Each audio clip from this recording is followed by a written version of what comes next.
Hi అండి, welcome to AHA classes in Telangana. మనం ఈ వీడియోలో చాప్టర్ 19కి సంబంధించి పౌల్ట్రీ మేనేజ్మెంట్కి సంబంధించి కొన్ని క్వశ్చన్ అండ్ ఆన్సర్స్ చూసుకుందాం.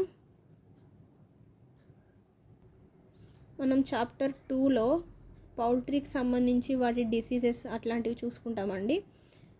ఇందులో ఓవరాల్గా చూసుకోవడం జరుగుతుంది. ఫస్ట్ క్వశ్చన్ చూసుకున్నట్లయితే, భారతదేశంలో ఏడాదికి గుడ్లు మరియు బ్రాయిలర్ కోళ్ళ యొక్క వృద్ధి ఎంత శాతం ఉంది అంటే 8.10% ఉంది. భారతదేశంలో గుడ్లు మరియు బ్రాయిలర్ కోళ్ళ ఉత్పత్తిలో ఎన్నో స్థానంలో ఉంది అంటే గుడ్ల ఉత్పత్తిలో 5వ స్థానం, బ్రాయిలర్ కోళ్ళ ఉత్పత్తిలో 18వ స్థానంలో ఉండడం జరిగింది. భారతదేశంలో గల అధిక గుడ్ల ఉత్పత్తి 45% ఏ రాష్ట్రాలలో ఉంది అంటే ఆంధ్రప్రదేశ్, తమిళనాడు, కర్ణాటక, కేరళలో అధికంగా గుడ్ల ఉత్పత్తి అనేది జరుగుతుంది. సిస్టమ్స్ ఆఫ్ పౌల్ట్రీ రియరింగ్, కోళ్ళను పెంచే పద్ధతులను తెలుపుము. ఫ్రీ రేంజ్ సిస్టమ్ ఒకటి, సెమీ ఇంటెన్సివ్ సిస్టమ్ ఒకటి, ఇంటెన్సివ్ సిస్టమ్ ఒకటి. హెర్బేజ్ అనగానేమి అంటే మెత్తని కాండం గల ఆకులు, వివిధ రకాల విత్తనాలు, కీటకాలు మొదలగు వాటిని హెర్బేజ్ అనడం జరుగుతుంది. ప్రతి కోడికి సెమీ ఇంటెన్సివ్ సిస్టంలో ఎంత స్థలం అవసరం ఉంటుంది అంటే 20 చదరపు అడుగులు. ఫోల్డింగ్ యూనిట్ సిస్టమ్ అనగానేమి అంటే ఒక షెడ్ వలె నిర్మించి రన్వే ఉంచి మరలా దాన్ని మార్చుతూ పెంచుతారు. ఇంటెన్సివ్ సిస్టంలో ఎన్ని పద్ధతులు కలవు అంటే 2 పద్ధతులు. కేస్ సిస్టమ్ ఒకటి, డీప్ లిటర్ సిస్టమ్ ఒకటి. కేస్ సిస్టంలో గల లాభాలు చూసుకున్నట్లయితే రోగాలను నియంత్రించవచ్చు, తక్కువ మోర్టాలిటీ ఉంటుంది, మందుల ఖర్చులను ఆదా చేయవచ్చు, ఎక్కువ గుడ్లను ఉత్పాదన చేయవచ్చు, కూలీల ఖర్చు తగ్గించవచ్చు, సులభమైన పెంపకపు పద్ధతి, మంచి నిర్వహణ చేయవచ్చు, గుడ్లను పొడుచుట మున్నగు వాటిని తగ్గించవచ్చును. వయసును బట్టి కోళ్ళలోని దశలను తెలుపుము. 0 to 8 weeks brooder age, 8 to 20 weeks growing age, 20 to 30 weeks layers age. Deep litter పద్ధతిలో గల లాభాలు: కోళ్ళకు రక్షణ ఉంటుంది, రోగములను సులభంగా నియంత్రించవచ్చును, భూములకు మంచి విలువైన ఎరువును సరఫరా చేయవచ్చును. కోళ్ళ ఫారంలో ఉపయోగించు పరికరాలు ఏవి అంటే ఉపయోగించడానికి సులభంగా ఉండాలి, మన్నిక కలిగి ఉండాలి, నీటి తొట్టెలు, fountain type, trough type, water channel, దానా తొట్టెలు చూసుకున్నట్లయితే 2 రకాలు, వర్టికల్ ఫీడ్స్ ఒకటి, రౌండ్ ట్రఫ్ ఒకటి. కోళ్ళను ఇండివిజువల్ నెస్ట్ అనగానేమి అంటే 5 గుడ్లు పెట్టే కోళ్ళకు సరిపోతుంది. కమ్యూనిటీ నెస్టులను వేటిలో వాడతారు అంటే వాణిజ్య సంబంధమైన గుడ్లు పెట్టే కోళ్ళ ఫారాల్లో వాడతారు. రోల్ ఆఫ్ నెస్ట్ దేనికి ఉపయోగపడుతుంది అంటే శుభ్రమైన గుడ్ల ఉత్పత్తికి. ఇంక్యుబేటర్స్ అనగానేమి అంటే గుడ్లను పొదిగించి పిల్లలను ఉత్పత్తి చేయడానికి ఉపయోగించే యంత్రాన్ని ఇంక్యుబేటర్స్ అంటారు. షెల్ గ్రిడ్ కంటైనర్స్ అనగానేమి అంటే ఈ ఉపకరణములు కట్టెతో లేదా మెటల్తో చేయించి ఉపయోగించవచ్చును. నీటి ద్వారా ఔటర్ షెల్స్ లేదా అదర్ గ్రిడ్ పదార్థాలను ఉంచవచ్చును. వివిధ రకాల బ్రూడర్స్ని తెలుపుము. కిరోసిన్ టైపు, ఎలక్ట్రికల్ బల్బులు, గ్యాస్ బ్రూడర్స్, ఇన్ఫ్రారెడ్ ల్యాంప్స్. మెడికేటర్స్ని దేనికి వాడతారు? నీళ్లలో మందులను కలపడానికి మెడికేటర్స్ని వాడడం జరుగుతుంది. ఫ్లేమ్ గన్ దేనితో పనిచేయును మరియు దేనికి ఉపయోగపడును? కిరోసిన్ లేదా గ్యాస్తో కానీ పనిచేయును, క్రిములను నాశనం చేయడానికి ఉపయోగపడుతుంది. ఫోగర్స్ గూర్చి తెలుపుము. కోళ్ళ షెడ్లలో వాడినచో 8 to 10 డిగ్రీ టెంపరేచర్ తగ్గించును. ప్రతి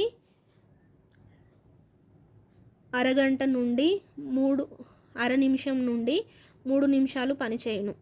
స్ప్రింక్లర్స్ గూర్చి తెలుపుము.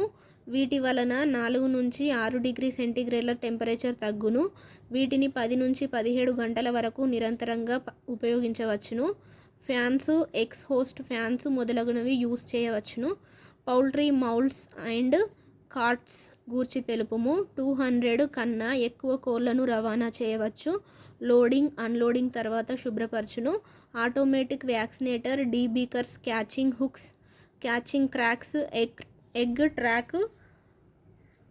ట్రాప్స్ మొదలగునవి. ఆటోమేటిక్ ఎగ్ కలెక్షన్ పద్ధతిని తెలుపుము. గుడ్లను చేతితో తాకకుండా కన్వేయర్ బెల్టుల ద్వారా కోళ్ళ షెడ్లోని కేజీల నుంచి నేరుగా నిల్వ ఉంచే గదిలోనికి వెళ్ళే ఏర్పాటు ఉంది. ఫీడ్ మిక్సర్స్ దేనికి ఉపయోగపడతాయి అంటే కోళ్లకు అవసరమగు దానా పదార్థాన్ని సమపాలలో కలపడానికి ఇది ఉపయోగపడుతుంది. ఫీడ్ సైలోలలో దేనిని ఉపయోగిస్తారు అంటే దేనికి ఉపయోగిస్తారు అంటే కోళ్ళ దానాను నిల్వ చేయుటకు ఉపయోగిస్తారు. ఫెదర్ రిమూవర్ దేనికి వినియోగిస్తారు అంటే బ్రాయిలర్ మాంసోత్పత్తికి వినియోగించడం జరుగుతుంది. కోళ్ళ మేతకు కావలసిన ముడి పదార్థములు, వాటి యొక్క ఉపయోగములు: నీళ్లు, మాంసకృత్తులు, పిండి పదార్థములు, నూనెలు మరియు కొవ్వు పదార్థములు, ఖనిజ లవణములు, విటమిన్స్. ఫీడ్ మిక్సింగ్లోని రకాలను తెలుపుము. Batch mixer, vertical mixer, horizontal mixer, continuous mixer. కోళ్లకు దానా ఇచ్చు పద్ధతులను తెలుపుము. Grain and mash method, mash feed, crumble feed, pellet feed. All mash method అనగానేమి? తడిగా పొడిగా ఉంటుంది, మొత్తం పిండిలాగా ఉంటుంది, దీనిని ఎక్కువగా వాడరు. పెల్లెట్ ఫీడింగ్ అనగానేమి? పూర్తిగా పొడిగా ఉంటుంది, 15-20% ఫీడ్ ఆదా చేయవచ్చు, ఎక్కువ స్థలం అవసరం లేదు, లేబర్కి అయ్యే ఖర్చు తగ్గించవచ్చు, తడి రూపంలో ఉండదు. ఇది ఒకసారి లేయర్స్లో వ్యాక్సినేషన్ షెడ్యూల్ చూసుకోండి ఒకసారి. ఇది బ్రాయిలర్స్లో వ్యాక్సినేషన్ షెడ్యూల్ కూడా ఒకసారి చూసుకోండి. లిట్టర్ మేనేజ్మెంట్ గూర్చి తెలుపుము. ఒక గదిలో 250 కోళ్లను పెట్టి ఉంచుట క్షేమము. రంపపు పొట్టు వీటిపైన కోళ్ళు రాత్రి పగళ్ళు నివసించును. వాటి మలమూత్రములు లిట్టర్పై పడి కలిసిపోవును. ఈ పద్ధతినే డీప్ లిట్టర్ పద్ధతి అంటారు. కోళ్ళలో గల వర్గీకరణములు తెలుపుము. Based on utility. Egg type example Leghorn, Minorcas. Meat type Brahma, Cochin, Cornish, Aseel, Chittagong. Game type Aseel. Dual purpose వచ్చి Plymouth Rock, Wyandotte, Australorp. Miscellaneous Kadaknath. కోళ్ళలో గల ఎగ్జోటిక్ బ్రీడ్స్ చూసుకున్నట్లయితే అమెరికన్ క్లాస్కి వచ్చి New Hampshire, Plymouth Rock. English class వచ్చి Sussex, Australorp, Cornish. Asiatic class వచ్చి Brahma, Cochin. Mediterranean class వచ్చి Leghorn, Minorca, Ancona. Financial or basic రిజిస్టర్లో గల అంశాలను తెలుపుము. అటెండెన్స్ మరియు daily wage register, building register, equipment register, feed మరియు feed in grading register, feed మరియు medicines register. Layers మేనేజ్మెంట్ని తెలుపుము. 18-20 వారాల కోళ్లను లేయర్స్ అంటారు. ప్రపంచంలోని గుడ్ల ఉత్పత్తిలో ఇండియా 3వ స్థానంలో ఉంది. ఇది కీలకమైన దశ. గుడ్లు పెట్టే కోళ్లను తెలుపుము. జీవి 300, H260, బొవాన్స్, డికాల్స్, షేవర్. వివిధ రకాల హ్యాచరీలు అవి ఉండు ప్రదేశంలో చూసుకున్నట్లయితే Sri Venkateswara veterinary university Hyderabad, Balaji hatchery వచ్చేసి Chittoor, Srinivasa hatchery Vijayawada, systemic hatchery private limited Hyderabad, Tirumala hatchery private limited Warangal, Venkateswara hatcheries private limited Hyderabad. గుడ్లు పెట్టే కోళ్లకు ఎన్ని గంటలు లైటింగ్ అవసరం ఉంటుంది? 14-16 గంటలు. కేజ్ సిస్టంలో గల కోళ్ళ లాభాలు చూసుకున్నట్లయితే రోగాలను తగ్గించవచ్చు, కూలీల ఖర్చు తగ్గించవచ్చు. గుడ్లు పెట్టే కోళ్లకు ఇవ్వవలసిన ఫీడింగ్ని తెలుపుము. 18.9% crude proteins, 2700 kilo calories metabolisable energy. బ్రాయిలర్స్కి మరి ఒక పేరు ఫైర్. బ్రాయిలర్స్ అనగానేమి? 8-10 వారాల లోపు కోళ్ళు వయసు ఉన్న వాటిని బ్రాయిలర్స్ అనడం జరుగుతుంది. 6-8 వారాల కోడి పిల్లలకు ఇచ్చే దానాను ఏమంటారు? 2 వారాల వాటికి స్టార్టర్ రేషన్ అంటారు. 8 వారాల వాటికి ఇచ్చే దానాను ఫినిషర్ రేషన్ అంటారు. కోడి పిల్లల్లో వయసు మరియు బరువును తెలుపుము. ఏజ్ వచ్చేసి 6 వీక్స్కి 1800 గ్రామ్స్ వెయిట్ ఉండాలి. ఫీడ్ వచ్చేసి 3600 గ్రామ్స్ ఫీడ్ ఇవ్వడం జరుగుతుంది. 7 వీక్స్ ఏజ్ ఉన్న వాటికి వెయిట్ 2200 గ్రామ్స్ ఉండాలి.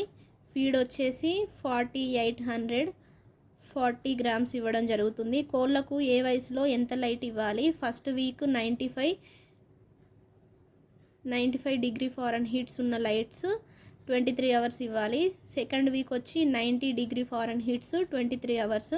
థర్డ్ వీక్ వచ్చేసి 85 డిగ్రీ ఫారెన్హీట్స్ 25 అవర్స్ ఇవ్వడం జరుగుతుంది. కెనబాలిజం అనగానేమి? ఒకదానిని ఒకటి పొడుచుకోవడాన్ని కెనబాలిజం అంటారు. డీబీకింగ్ ఎందుకు చేస్తారు అంటే కెనబాలిజాన్ని అరికట్టడానికి. డీబీకింగ్ దేనితో చేస్తారు అంటే డీబీకర్ మిషన్తో. ఈము పక్షులు ఏ దేశానికి చెందినవి అంటే ఆస్ట్రేలియా. ఎగరలేని రెక్కలు గల కోళ్ళ జాతులను తెలుపుము. ఈము మరియు ఆస్ట్రిచ్. డీబీకింగ్ అనగా ముక్కును కత్తిరించడాన్ని డీబీకింగ్ అంటారు. ఈము కోళ్ళ సాధారణ ఎత్తు మరియు బరువును తెలుపుము. 6 అడుగుల ఎత్తు, 45 నుంచి 60 కిలోల బరువు. ఈము కోళ్ళు ఒక సంవత్సరానికి సాధారణంగా ఎన్ని గుడ్లు పెడతాయి అంటే 20 గుడ్ల చొప్పున 20 నుంచి 25 సంవత్సరాలు పెట్టగలవు. ఈము కోళ్లలో లింగ నిర్ధారణ ఎలా చేస్తారు? శరీర అవయవములను బట్టి. టర్కీ కోళ్ల పెంపకానికి గాను ఐసీఏఆర్ విభాగంలో దక్షిణ భారతదేశంలో టర్కీల అభివృద్ధికి గాను టర్కీల ఫారంను ఎక్కడ ప్రారంభించారు అంటే బెంగళూరులోని హెస్పరగట్టలో. దేశంలో ఏ రాష్ట్రాల వారు టర్కీల పెంపకంలో ముందంజలో ఉన్నారు అంటే కేరళ మరియు తమిళనాడు. టర్కీ కోళ్లలో మగవాటిని మరియు ఆడవాటిని మరియు పిల్లల్ని ఏమని పిలుస్తారు అంటే మగవాటిని టామ్ అంటారు, ఆడవాటిని హెన్ అంటారు, పిల్లలని పౌల్స్ అంటారు. టర్కీ కోడి యొక్క గుడ్డు ఎలా ఉంటుంది అంటే గోధుమ వర్ణం మరియు 85 గ్రాముల బరువు అనేది ఉండడం జరుగుతుంది. టర్కీ కోళ్ళు గుడ్లను పొదుగు కాలమును తెలుపుము. 28 రోజులు. టర్కీ కోళ్ళు ఏ వయసుకు వచ్చిన తర్వాత గుడ్లు పెట్టడం ప్రారంభిస్తాయి? 30 వారాలు. 70% గుడ్లు మధ్యాహ్నం పెడతాయి. టర్కీ కోళ్ళ యొక్క గుడ్డులో గల పోషకాలను తెలుపుము. 13% proteins, 11.8% lipids, 1.7% carbohydrates, 0.8% minerals, 15.67% cholesterol అనేది ఉండడం జరుగుతుంది. టర్కీ కోళ్ళ యొక్క మాంసమును గూర్చి తెలుపుము. మాంసం లీనెస్ట్ నేచర్గా ఉంటుంది. Proteins 24%, fats 6.6%.